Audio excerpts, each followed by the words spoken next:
मुजफ्फरपुर के चर्चित डॉक्टर गौतम विनायक के ऊपर पेशेंट के गार्जियन के साथ मारपीट करने का आरोप लगा है। नमस्कार, आप देख रहे हैं मर्दोज एक्सप्रेस। आपको बता दें, मामला मुजफ्फरपुर जिले की है, जहां मुजफ्फरपुर के ही चर्चित डॉक्टर गौतम विनायक के ऊपर मरीज के परिजन के साथ मारपीट करने का आरोप लगा है।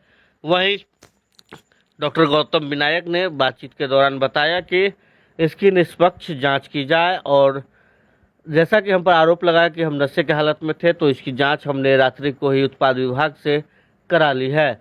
वहीं हमारे महिला स्टाफ के साथ अभद्र व्यवहार किया गया और मरीज के परिजन के द्वारा हम पर जबरन लिंग जांच का दबाव बनाया जा रहा था, जिसका हमने विरोध किया और हमने कहा कि लड़का लड़की में कोई अंतर नहीं होता है, जिसको लेकर हमने अपने गार्ड से उसे बाहर निकलवा दिया, जिससे उन्हें लगा कि हमारी मान सम्मान को ठेस पहुंचा, जिसके बाद उन्होंने गाली गलौज करना शुरू कर दिया और हमारे महिला स्टाफ के साथ बदतमीजी की, जिसके बाद यह बात विवाद बढ़ा और हम स्थानीय थाना से अनुरोध करते हैं कि दोनों पक्षों का निष्पक्ष जांच करें। और दिनांक 4/9/2024 को मैं अपनी पत्नी प्रियंका कश्यप का लेवल 2 का अल्ट्रासाउंड कराने के लिए गौतम डायग्नोसिस में डॉक्टर विनायक गौतम के यहाँ गया था, तकरीबन शाम के 5:30 बजे।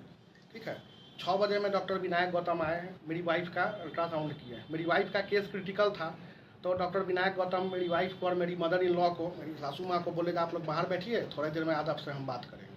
तकरीबन 40-45 मिनट के बाद वो कहीं से आए और उसके बाद वो आके हमको एक अपने कंपाउंडर राजन है उसके थ्रू अपने कैंपस के अल्ट्रासाउंड के पीछे जहाँ उनका निर्माण बिल्डिंग है वहाँ पर ले गए और स्विफ्ट गाड़ी में वो ओट लगा के खड़े हो गए और हमको बुला के बोले जो ये आपकी कौन है, हमले मदर इन लॉ है, और कुछ पुरानी बातों के लेके हमसे गाली गलौज करने लगे, मारपीट किए। अपने ड्राइवर मोहन को कहा जाए पिस्टल निकाल के इसको मारो, हमको पिस्टल सटवाए और हमारे साथ यही घटना हुई है। पहले से कोई दुश्मनी वगैरह थी? हमारी उनसे कोई दुश्मनी नहीं थी।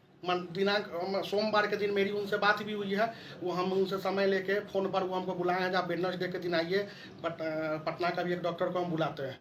कल सवेरे में 10 बजे में मेरा स्टाफ जाके 3500 रुपया जमा करके वेल डिसिप्लिन से, मेरा उनके यहाँ नंबर लगा है, मैं वेल डिसिप्लिन और वेल बिहेव्ड से उनके पास गया हूँ। कोई भी दोषारोपण यदि उनके द्वारा मेरे पर किया जाता है, और कल शाम से उनका बहुत सारा मेरे ऊपर पैरवी के लिए आ रहा, दबाव आ रहा, उनके पूरे प्रेमाइसिस में CCTV कैमरा लगा हुआ है। इस CCTV कैमरा का कोई भी आदमी निष्पक्ष जांच करा ले। और जिस समय थाना भी आए तो थाना भी उनको पूरे नशे के हालत में हुए थे, थाना भी उनको कहा आप थाने पर चलिए, ठीक है, लेकिन अंदर में थाने से वो बात किए। फिर थानेदार हमको बोले आप आके इन पर आवेदन दीजिए। हम ब्रह्मपुरा थाना में जाके रात में आवेदन दिए हैं, जिसका FIR दर्ज हो चुका है। वो पूर्ण नशे के हालत में ये सारा वारदात किए हैं और इस सारी वारदात का वहाँ CCTV लगा हुआ था। निष्पक्ष तरीका से कोई भी आदमी CCTV का जांच करा ले सकते हैं। मेरे मोबाइल में वो हमसे मंडे को भी बात किए हैं, हम उसका चुनावी चर्चा किए हैं। उनको मेरी सासू माँ से, मेरे ससुर से पूर्व में संबंध था, जो पूर्वाग्रह था उनका, मेरे सासू माँ के और ससुर के पूर्वाग्रह के साथ मेरे साथ को मारपीट किए हैं, मेरी वाइफ के साथ मारपीट किए हैं, जिसमें हमको सर में चोट है, वो और उनका ड्राइवर मोहन। और सारे शहर को वो बोल रहे थे मेरे पिताजी बड़े आदमी है, सारा शहर मेरा पिताजी का अर्दली है, हम किसी को नहीं जानते हैं। फुल नशे के हालत में वो थे। उसके बाद मेरा मोबाइल टूट जाने के बाद मैं किसी को कॉल नहीं कर पा रहा था, तो मेरे साथ जो मेरा सहयोगी सानू था, वो मेरे पिताजी को बुलाया है। मेरे पिताजी जब गए हैं तो उसके बाद वो मेरे पिताजी से भी दुर्व्यवहार करने लगे हैं। तो थानेदार हमको बोले हैं जो आप लोग प्रतिष्ठित आदमी हैं, थाने पर चलिए, इन पर FIR कीजिए। हम लोग उन पर FIR किए। पुलिस के द्वारा कल रात में हमको बहुत अच्छा सहयोग किया जा रहा है। हम बस इसी आप लोग के माध्यम से यही मांग करते हैं तो उनके सारे CCTV फुटेज को जांच कर लिया जाए, मेरे मोबाइल को, हम लोग की बात को जांच कर लिया जाए। कोई भी यदि जांच पर यदि वो आरोप प्रत्यारोप लगा रहे हैं तो अपना CCTV को वो निष्पक्ष जांच में दे दें। क्या FIR हुई है? हाँ, तो अभी हमको ब्रह्मपुरा थाना से फ़ोन आया था, जो ऑनलाइन FIR हुई है। मेरा मेल ID मांगे हैं, हमको बोले हैं जाके आप साइन कर दीजिए, हम FIR हुआ है। दारू बंद में दारू की नशा। हाँ, उसको दिखाइए।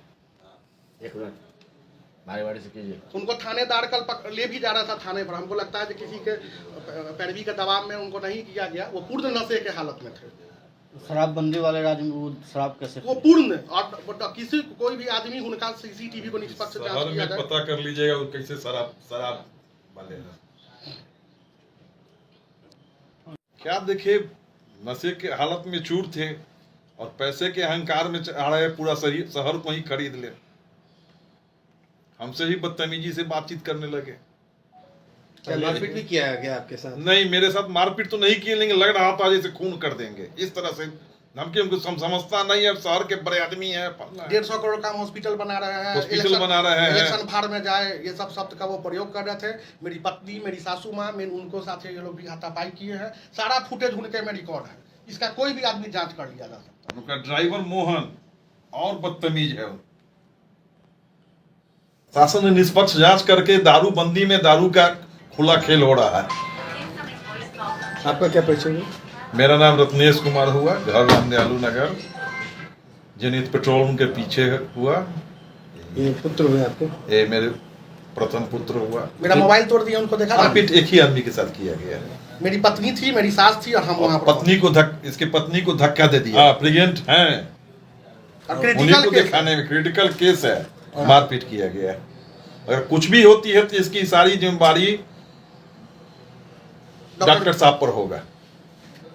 पत्रकार बंधु के माध्यम से यह कहना चाहता हूं, जो निष्पक्ष प्रशासन इसकी जांच करा लिया जाए। वो पूर्ण शराब के नशे में थे और उनका सीसीटीवी का जांच करा लिया जाए। मैं जांच का मांग करता हूं। सारा बात यहाँ पर दूध का दूध, पानी का पानी हो जाएगा। सारा घटनाक्रम सामने